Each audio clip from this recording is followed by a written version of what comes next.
اعوذ باللہ من الشیطان الرجیم بسم اللہ الرحمن الرحیم الحمد للہ رب العالمین الرحمن الرحیم مالک یوم الدین ایاک نعبد و ایاک نستعین اہدنا الصراط المستقیم صراط الذین انعمت علیہم غیر المغضوب علیہم ولا الضالین آمین۔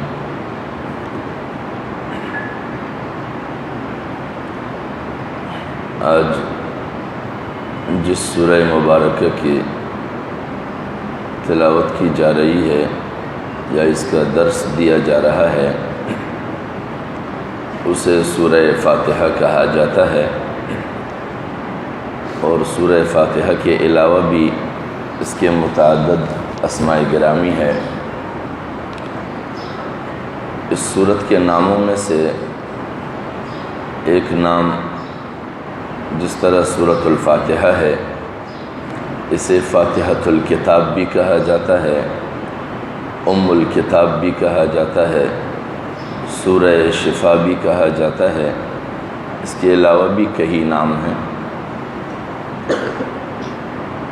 فاتحۃ الکتاب اس لیے ہے کہ قرآن مجید کا آغاز اسی سورت سے ہوتا ہے، اس کی ابتدا اس سورت سے کیا جاتا ہے۔ اور ام الکتاب اس لیے کہا جاتا ہے کہ قرآن مجید میں جتنے مضامین اور جتنے موضوعات پھیلے ہوئے ہیں ان تمام مضامین اور موضوعات کا مجموعہ سورۃ الفاتحہ ہے، یعنی جو منتشر طور پر قرآن کے اندر جو عنوانات پائے جاتے ہیں، جن جن امور سے بحث کیا گیا ہے، ان تمام امور کو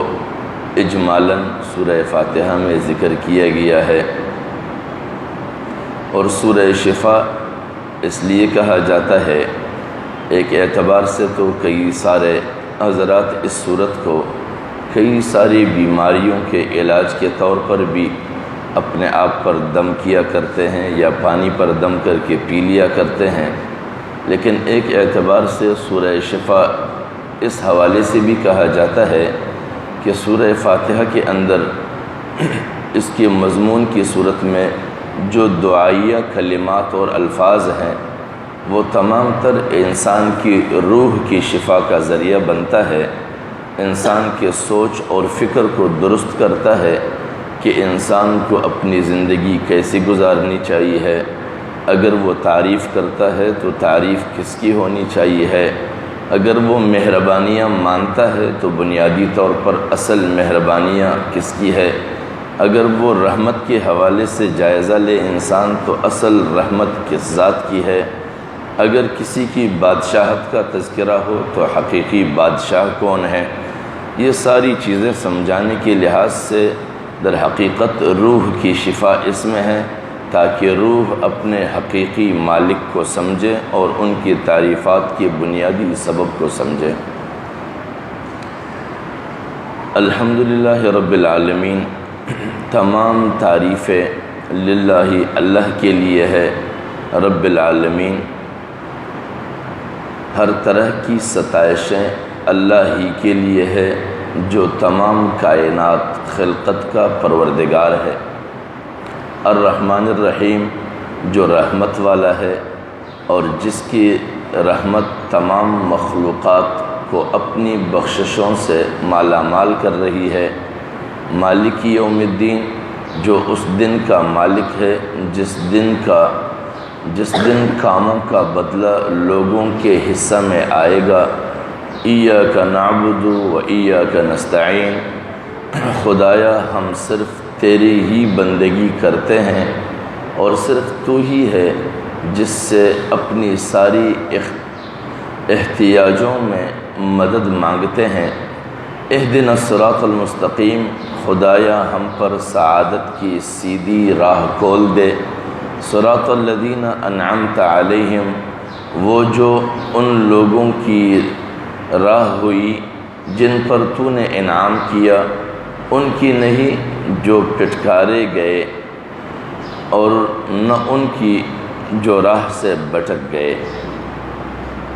اب یہاں پر ان آیتوں کی مقاصد بیان کیے جائیں گے۔ الحمدللہ لفظ حمد بنیادی طور پر یہاں پر دو معنی لوگ لیتے ہیں، ایک تعریف کی دو صورتیں ہیں، ایک مدح ہے، ایک حمد ہے۔ مدح عموماً ان چیزوں کے بارے میں ہوتی ہے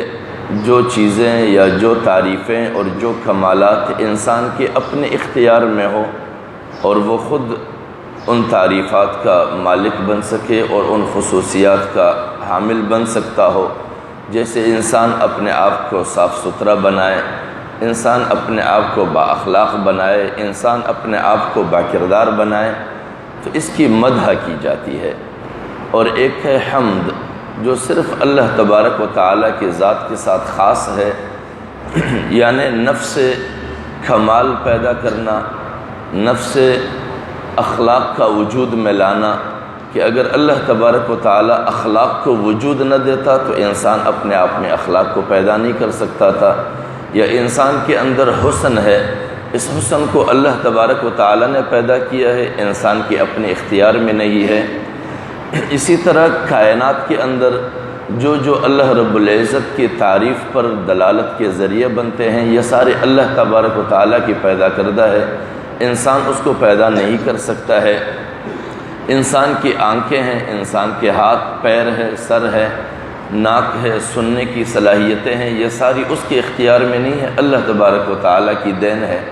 لہٰذا وہ چیزیں جو انسان کے اپنے اختیار میں نہیں ہے، اللہ کی ہے، اس پر اللہ رب العزت حمد کے مالک ہے اور وہ حمد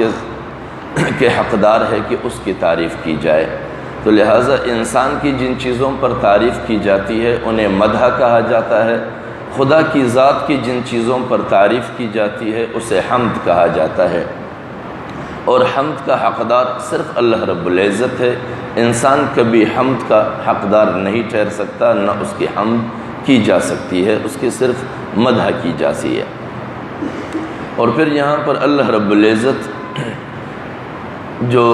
حمد کے شروع میں لفظ الف لام آیا ہے، اس سے دو مقصد ہے،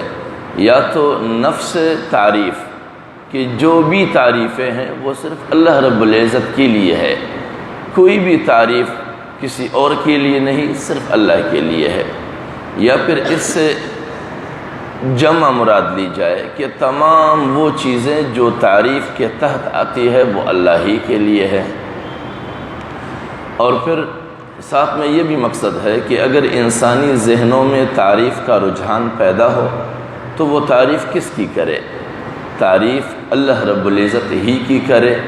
کیونکہ رب العالمین اللہ ہی کے ذات میں وہ خصوصیت ہے جو تمام عالم کی پرورش کرتا ہے۔ اب یہاں پر رب العالمین کا مقصد انسان کو یوں سمجھنا چاہیے ہے کہ اللہ رب العزت ہی میں یہ خاصیت اور صفت ہے کہ وہ پرورش کرتا ہے۔ انسان کی پرورش اللہ رب العزت کی پرورش کے سامنے کچھ بھی نہیں ہے، انتہائی ذرہ ہے۔ انسان اگر کسی کی پرورش کرتا ہے تو وہ زیادہ سے زیادہ اتنا ہے کہ انسان اس کی سبب پیدا ہو جاتا ہے، اور پھر ان کی والدین ان کی پرورش اس حد تک ہے کہ یا کھلا دیتا ہے یا پلا دیتا ہے، لیکن فی الحقیقت کھلانے پلانے کی اسباب بھی اللہ رب العزت ہی فراہم کرتا ہے۔ اور پھر اللہ رب العزت لفظ عالمین کے اعتبار سے، اب عالمین کا مقصد یا تو دنیا اور آخرت ہے، یا تو پھر دنیا کے مختلف کائنات ہے، زمین ہے، آسمان ہے، کئی سارے سیارے ہیں، یا پھر عالمین سے کئی سارے اقوام مراد ہیں کہ اللہ رب العزت نے جتنے اقوام پیدا کیے ہیں وہ تمام تر اقوام کی پرورش اللہ رب العزت کرنے والے ہیں۔ یا پھر اگر مخلوقات لیے جائے عالم سے کہ کائنات میں جتنی بھی مخلوقات ہے تمام مخلوقات کی پرورش اللہ رب العزت کرتا ہے، یعنی ہر لحاظ سے اگر العالمین کو لیا جائے تو ان کی پرورش اللہ رب العزت کرتا ہے۔ تو اس لحاظ سے انسان کے اندر طبقاتی سوچ نہیں آنی چاہیے ہے کہ انسانوں میں اگر قومیں ہیں تو وہ قومیں، ایک قوم اپنے آپ کو برتر سمجھے، دوسرے کو کمتر سمجھے، اور ایک کو جو ہے تمام کمالات کے نتیجے میں تعریف کا حقدار سمجھے اور باقی کو جو ہے انسان ہی نہ سمجھا جائے، تو یہاں پر اللہ رب العزت یہ سمجھانا چاہتے ہیں، یہ احساس انسانیت کے اندر پیدا کرنا چاہتا ہے کہ انسانوں کے درمیان کوئی فرق نہیں ہے، اس لیے کہ اللہ رب العزت جو رزق اور روزی باہم پہنچاتا ہے اور جو پرورش کرتا ہے، اس پرورش میں اللہ رب العزت نے کسی کے درمیان فرق اور امتیاز نہیں رکھا ہے، سب کو برابر روزی دیتا ہے۔ لہٰذا اگر روزی دینے اور پرورش کے لحاظ سے بعد میں قومیں ایک دوسرے کے لیے پرورش کی راہوں میں یا رزق کی راہوں میں رکاوٹیں پیدا کرتا ہے، تو ایک لحاظ سے وہ اللہ رب العزت کے نظام ربوبیت کے اندر رکاوٹ پیدا کر رہا ہے، اور جو بھی کسی بھی اعتبار سے اللہ رب العزت کے نظام ربوبیت میں رکاوٹ پیدا کرے گا، ایک اعتبار سے وہ اللہ کا باغی کہلائے گا اس نظام میں رکاوٹ کی بنیاد پر۔ اور دوسری بات یہ ہے کہ پرورش ایسی چیز ہے کہ انسان کو متوجہ کرتا ہے، اسی لیے بادشاہتوں کے لحاظ سے بھی اسلامی تعلیمات کے اندر کسی اسلامی بادشاہ کو اسلامی مملکت کے اندر اسلامی نظام کے تحت اللہ رب العزت کا سایہ سمجھا جاتا ہے زمین پر، اس لیے کہ لوگوں کی توجہ اسی کی جانب ہوتی ہے، حکمران کے جانب، کہ وہ ہمارے معاملات کو حل کریں گے، ہماری دشواریوں کو دور کریں گے، ہمارے رزق اور روزی کے اسباب پیدا کریں گے، لوگوں کی روزی پر تالے نہیں ڈالیں گے۔ لیکن اس سے ہمارے اس دور کے حکمران مراد نہیں ہوں گے جو لوگوں کی روزیوں پر تالے ڈالے، لوگوں کے درمیان تفریق پیدا کرے، لوگوں میں دشواریاں پیدا کرے، لوگوں کی روزیوں کے اسباب کو بلیک میلنگ کا ذریعہ بنائے، بلکہ ایسا ہے کہ وہ حکمران جو واقعتاً لوگوں کی مسائل اور دشواریوں کے حل میں اپنے آپ کو سرگردان اور پریشان پائے، تو اس حکمران کو زمین پر اللہ کا سایہ اور رحمت سمجھا جائے گا، کیونکہ وہ اللہ رب العزت کے جو رب العالمین والی صفت ہے اس میں زمین پر اللہ کے نظام کا معاون بنتا ہے، رکاوٹ نہیں بنتا ہے، تو لوگوں کے رجحان اور توجہ اس جانب جاتی ہے، اور جو لوگ اس عمل میں رکاوٹ بنتے ہیں، جو پریشانیوں کے اسباب پیدا کرتے ہیں روزی کی تلاش میں اور پرورش کے اسباب میں، وہ گویا کہ ایک اعتبار سے اللہ رب العزت کے نظام ربوبیت میں رکاوٹ ڈالتے ہیں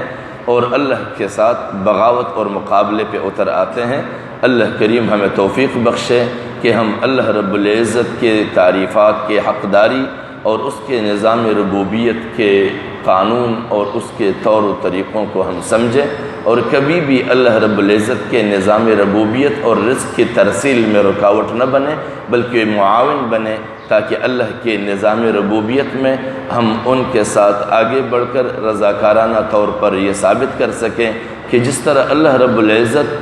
کائنات میں تمام مخلوقات اور انسانیت کے پرورش کے ذمہ دار ہیں، ہم اس کے لیے پریشان ہیں اور ہم اس کے لیے تگدو کرتے ہیں، تاکہ واقعتاً اللہ کے نظام ربوبیت میں ہر شخص تک پرورش کے اسباب فراہم ہو۔ وآخر دعوانا ان الحمدللہ رب العالمین۔ الحمدللہ رب العالمین والعاقبۃ للمتقین والصلاة والسلام علی اشرف الانبیاء والمرسلین وعلی آلہ وصحبہ ومن تبعہم بإحسان الی یوم عظیم۔ ربنا آتنا من لدنک رحمۃ وہیئ لنا من امرنا رشدا، وصلی اللہ تعالی علی خیر خلق محمد وآلہ واصحابہ اجمعین برحمتک یا ارحم الراحمین۔